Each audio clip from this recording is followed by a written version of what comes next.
Trazei todos os dízimos à casa do tesouro, e provai de mim, diz o Senhor, se não abrireis com portas do céu, derramarei bênção sem medida, repreenderei o devorador.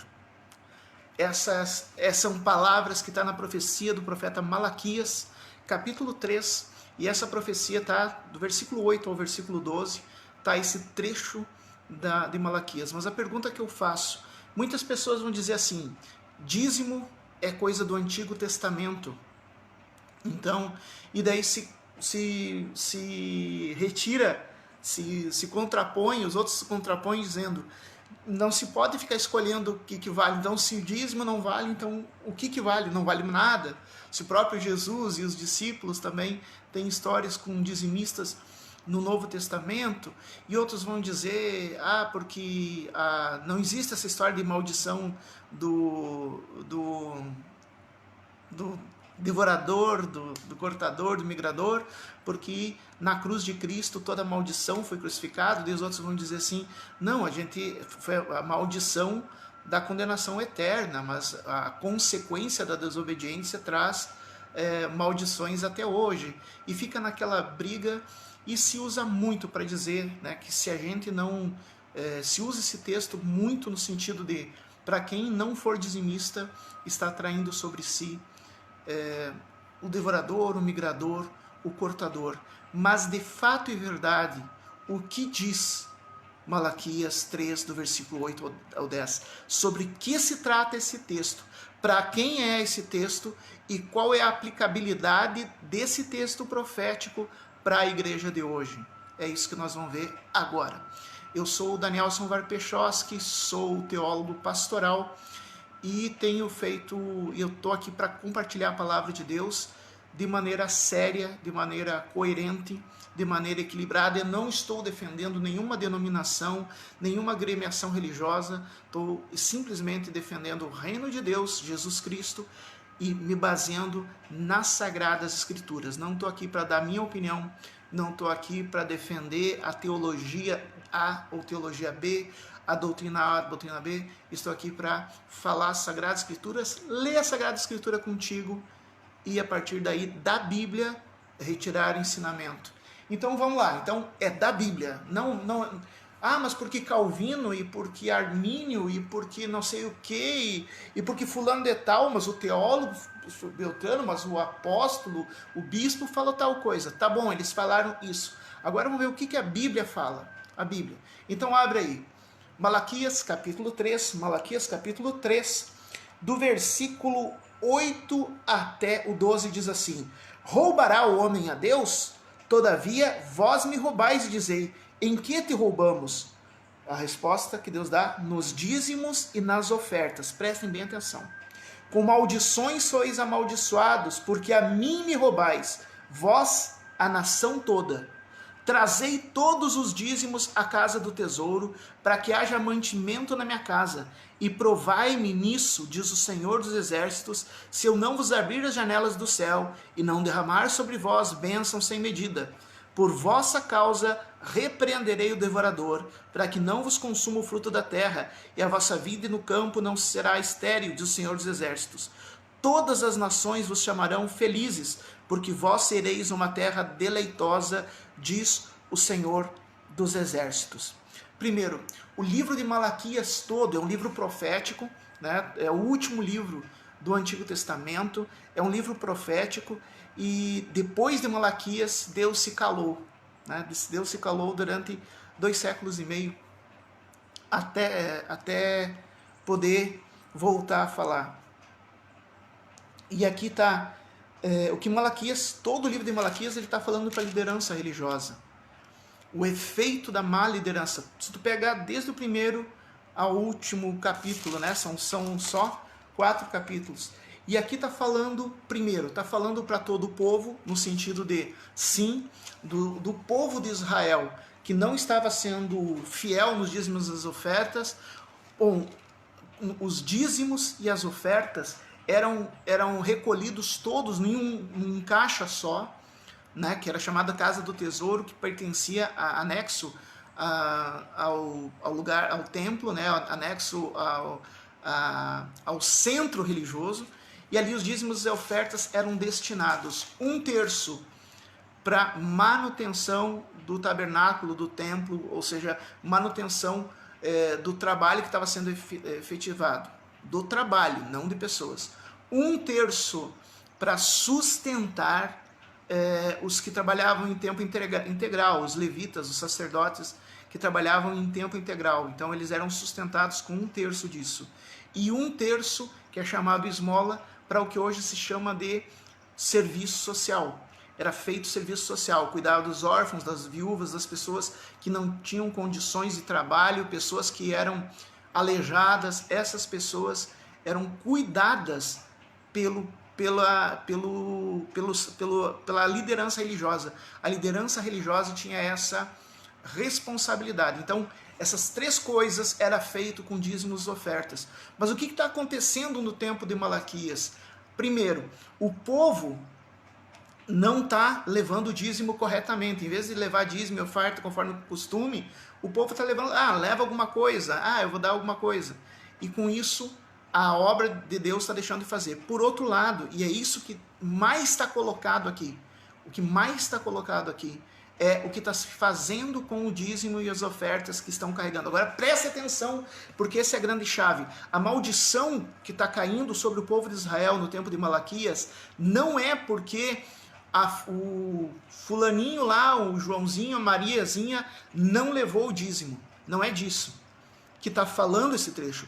Esse trecho está falando que, em vez dos levitas que recolhiam, as pessoas que eram os clérigos da época, eles recolhiam os dízimos e ofertas, e em vez de levar tudo para a tesouraria do centro religioso, para distribuir junto tudo, 1/3 para sustento dos que trabalham em tempo integral na obra, 1/3 para manutenção do templo, 1/3 para ação social, eles estavam retendo o dízimo para eles mesmos, as ofertas para eles mesmos. Eles estavam usando, em vez de distribuir igualitariamente, como irmãos, aquele 1/3 entre todos, uns estavam ficando com mais, estavam tirando coisas que seria da ação social, dos esmolas, estavam tirando para eles, que seria da manutenção do templo, estavam para eles. Eles estavam roubando, a liderança estava roubando, e daí Deus revela que o devorador viria sobre a nação por causa disso. Então, a maldição que Deus está prevenindo é pelo roubo da liderança, que em vez de utilizar... Deus não está dizendo que o líder religioso, que o sacerdote, que o levita do tempo de Malaquias não tinha que ter salário, não tinha que ter sustento. Tinha, mas o que está acontecendo é que eles estavam gananciosamente, egoístamente, desviando aquilo que não lhe pertencia para comprar coisas próprias, para benefício próprio. É isso que estava acontecendo. E a maldição seria que o devorador viria a destruir tudo. No entanto, se eles se arrependessem e voltassem a organizar tudo e separar 1/3 para o sustento dos levitas, 1/3 para a manutenção do templo e 1/3 para as esmolas das viúvas, dos órfãos e dos aleijados, se eles voltassem a fazer isso, se abriria as comportas do céu de novo e voltaria a abençoar. Outra coisa, haveria de novo arrecadação, porque o povo mesmo ia ver que o dinheiro estava sendo bem aplicado e voltaria a derramar as suas bênçãos. Daí sim, as comportas do céu se derramariam. Muito bem, vamos trazer isso para o dia de hoje. Se tu for usar, tu tem só 2 possibilidades. Ou tu pode dizer assim, isso não é para nós, porque nós não somos judeus, não tem templo, né? Essa é uma desculpa meio complicada, porque daí tu teria que excluir praticamente toda. Teria que excluir o Antigo Testamento inteiro, né? E muito do Novo Testamento ficaria sem contexto, porque é reflexo do Antigo. Então, e a outra coisa vamos ver o que está falando em Malaquias para os nossos dias. Então, se a gente for aplicar o princípio ensinado por Deus em Malaquias, tudo que é arrecadado tem que ir para um caixa só, e nesse caixa só, né, no caixa central da igreja, que antes era o centro religioso do povo de Israel, mas então vamos trazer para hoje, para o centro religioso nosso, digamos assim, para para a igreja, né, para a congregação, para a sede da congregação, e ali se distribui 1/3 para pagamento dos obreiros em tempo integral, no caso pastores, né, missionários, 1/3 para manutenção dos templos, para manutenção dos ministérios que funcionam, ministério de criança, ministério de intercessão, o som da igreja, trocar os cabos, pagar a água, pagar a luz, reformar, 1/3 para isso. E 1/3 para ação social, cuidar de drogados, cuidar de mendigos, cuidar de pessoas em vulnerabilidade social. Daí as pessoas dizem assim, não precisa porque o governo faz isso. Ah é? E quando o governo tinha, até pouco tempo atrás, existia ensino religioso, ainda existe, mas não da mesma maneira. Né? Então, porque tem ensino religioso nas escolas, então a gente não precisa pregar. Ah, porque tem ação social, então a igreja não precisa fazer. O fato de terem outras pessoas realizando, no tempo de Jesus, o governo romano fazia ação social com os aleijados e com os, né, davam credenciamento. E isso não inviabilizou, não tirou responsabilidade do povo de Deus cuidar. Então, se o outro, só porque o outro está fazendo, não tira a minha responsabilidade. A igreja precisa fazer sim, aplicar 1/3 de tudo que arrecada em ação social, para ser testemunho do reino de Deus, que é um reino de justiça. Como que eu estou pregando sobre justiça enquanto eu estou tocando de carro uma vez por ano e aquele meu irmãozinho que está do lado está com a luz cortada porque não teve dinheiro para pagar a luz? Que justiça é essa que eu estou pregando?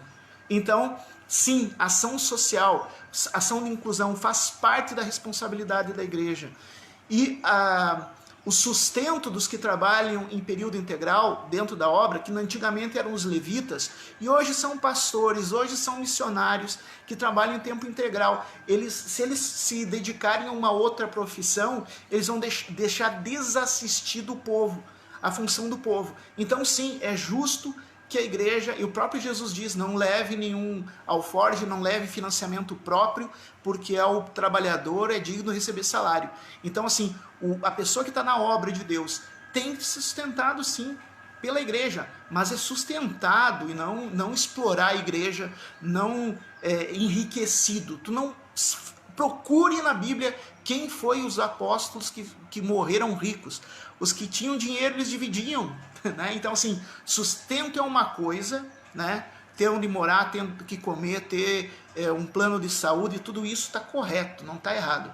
Agora, está errado, é o que estava acontecendo, a maldição que estava acontecendo é que as pessoas da época, os sacerdotes e levitas da época, estavam de olho gordo para aquelas ofertas, diziam, o templo não precisa de uma cortina nova, então eu vou pegar esse dinheiro que seria para uma cortina nova e vou mobiliar a minha casa. Não, mas agora o governo de Roma tá dando capa de graça para os leprosos se cobrir. Então eu não preciso cuidar dos leprosos. Esse dinheiro que seria para os leprosos, eu vou comprar uma junta de animais para minha casa. Vou comprar um escravo para mim. Sabe? Era o que estava acontecendo na época e Deus disse, eu não vou repreender o devorador vai vir sobre vocês. Hoje na igreja seria isso. As pessoas assim não se contentam. Se reúnem, fala de qualquer coisa. Não se fala de avanço missionário, mas só se fala em manter status, em manter título e manter salário. A coisa mais sagrada da liderança hoje é o salário pastoral. E a palavra de Deus diz que o pastor, aquele que trabalha, que lidera, ele deve sim, é justo que ele receba salário, mas não que ele seja abusador do salário. Não que ele seja abusador do salário. Então, ao fim da picada, enquanto um missionáriozinho está lá ganhando um salário mínimo, alguém que tem o título de bispo ou de apóstolo, ou sei lá o que, está ganhando 50 mil reais, isso aqui é do diabo, isso não é de Deus. Nunca foi. Nunca foi. A arrecadação, 1/3 da arrecadação é para sustentar a todos. E daí sim, pode mexer em tudo. Né? Pode fechar a igreja, pode despedir pastor, só não pode tocar no salário do bispo, do apóstolo, do presidente.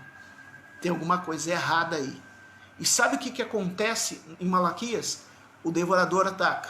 Então vamos supor, se as maldições de Malaquias estiverem certas, nas igrejas em que existe abuso do dízimo e da oferta, em que o dízimo e a oferta, em vez de ser dividido nessas 3 categorias, mas fica sendo retido só para pagamento de alguns privilegiados, vai começar a mão de Deus pesar de tal maneira que instituições que essas igrejas tinham começam a fechar, bens que essa igreja tinha começam a ser entrar em processo judicial leiloado. Isso é o devorador, isso é o migrador, o cortador, que não está sendo repreendido, não porque eu ou tu não levamos lá o nosso dízimo. A gente pode ter lá levado o nosso dízimo, mas o sacerdote, o presidente, o responsável por administrar, em vez de levar para a casa do tesouro, para fazer não, fica pegando isso para ele mesmo. E a mão de Deus pesa dessa maneira. De que maneira o devorador vai atacar? Vai fazer com que aquilo que a pessoa tinha não tem mais. Então, se eu tinha lá um orfanato, o orfanato vai fechar. Se eu tinha lá um asilo, esse asilo vai fechar. Se eu tinha lá uma escola, essa escola vai fechar. Se eu tinha lá uma universidade, essa universidade vai fechar. Se eu tinha lá uma base missionária, essa base missionária vai fechar. Se eu tinha lá um templo sinuoso, esse templo vai ter que ser vendido. Se eu tinha lá imóveis, esses imóveis vão ter que ser vendidos. Por quê? Porque a mão de Deus vai estar pesando, porque os dízimos e as ofertas estão sendo roubadas de Deus. Não é errado o pastor ter salário, não tem nada errado. Jesus vai dizer que pastor merece seu salário. O errado é tu roubar de Deus em coisas que deviam ser aplicadas. Então, 1/3 do que é arrecadado é justo, que não para um pastor, que esse 1/3 não fique para um pastor, mas para todos aqueles que trabalham em tempo integral. Então tu vai dividir esse 1/3 para o pastor titular, para os auxiliares, para que todo mundo possa se dedicar à obra de Deus. Ponto. Isso é 1/3. 1/3 vai ser para a manutenção dos ministérios locais. O patrimônio que tem que ser revisado, ministério de criança, ministério de ensino, ministério de evangelismo, aplicar esse 1/3 ali. E 1/3 ação social, como sinal, como para glorificar o nome de Deus, para dizer, é disso que assim vai ser o reino de Jesus Cristo, quando Jesus voltar, vai ser um reino de justiça, e nós estamos promovendo justiça como sinal de Deus, fazendo ação social. Aí Deus repreende o devorador, aí Deus derrama a bênção sem medida, e as igrejas que têm tido esse cuidado com dízimos e ofertas, a liderança religiosa que não tem roubado Deus, tem visto as portas do céu se abrir, as comportas do céu se abrir, derramando bênçãos sem medidas. Agora, no lugar onde o dízimo e a oferta é roubado, no lugar em que em vez de 1/3 dedicado, 2/3, 4/3, e deixam só 10%, 5% para todo o resto, e o dinheiro fica na mão de apenas uns 2, 3 líderes, a maldição tem caído, fechado, destruído, porque eles não, mesmo vendo o devorador, eles não têm medo e não se arrependem. Malaquias 3, 8, 12 é sim para os nossos dias, porque a palavra de Deus é a mesma ontem, hoje e eternamente. Para nós que somos dizimistas, que a gente lembre que é justo que a gente invista na obra de Deus dentro das nossas possibilidades. O princípio do dízimo é um princípio bem legal, porque ele não abusa, né? Ele não te obriga a dar aquilo que tu não tem. 10% daquilo que tu já ganhou.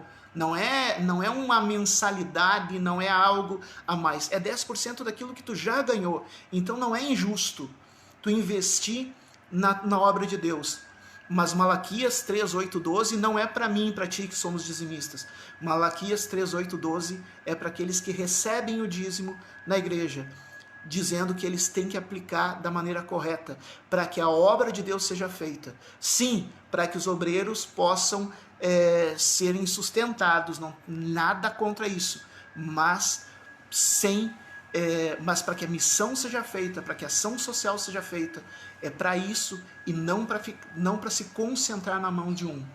Se não for verdade, se essa palavra não é verdade, então as pessoas vão poder abusar dos dízimos e oferta e não vão perder nada. No entanto, se tu ouvir falar, não sei se já ouviu falar alguma vez, se tu ouvir falar de alguma igreja que está perdendo instituições, que está tendo que vender imóveis, que está perdendo um monte de dinheiro, que está sendo processo de justiça, dá uma olhada se essa igreja tem sido justa com os dízimos e ofertas, se tem realmente distribuído bem o salário para os obreiros, se tem investido em missões, se tem investido em obra social, ou se, ao contrário, se tem sido desonesto, né? A liderança recebe 50 vezes mais do que os obreiros, não se responsabiliza por ação social, não se responsabiliza por evangelismo. Dá uma olhada se sim ou não, né? Porque pelo que eu vejo em Malaquias 3:8-12, é isso que está acontecendo lá no povo de Israel. E isso pode acontecer nos nossos dias, porque o testamento mudou, mas Deus da Bíblia continua sendo o mesmo. Que a gente possa pensar nisso. Como dizimista ofertante, que a gente possa orar e continuar investindo. E como administrador de dízimos e ofertas, que a gente possa colocar a mão na nossa consciência e pensar: será que eu não estou atraindo maldição, não só para mim, mas para toda a minha comunidade? Agora, se eu estiver fazendo o que é certo, se eu não roubar a Deus, se eu aplicar esse valor realmente naquilo que Deus me orientou, eu serei considerado feliz. E com certeza as igrejas que têm prosperado por terem cuidado desses princípios são olhadas e admiradas como considerados felizes, enquanto outras que não têm cuidado com esses princípios estão se tornando envergonhadas diante das demais. Pense nisso e comente. Eu sou o Daniel, sou um teólogo pastoral e estou à disposição para conversar sobre isso. Obrigado.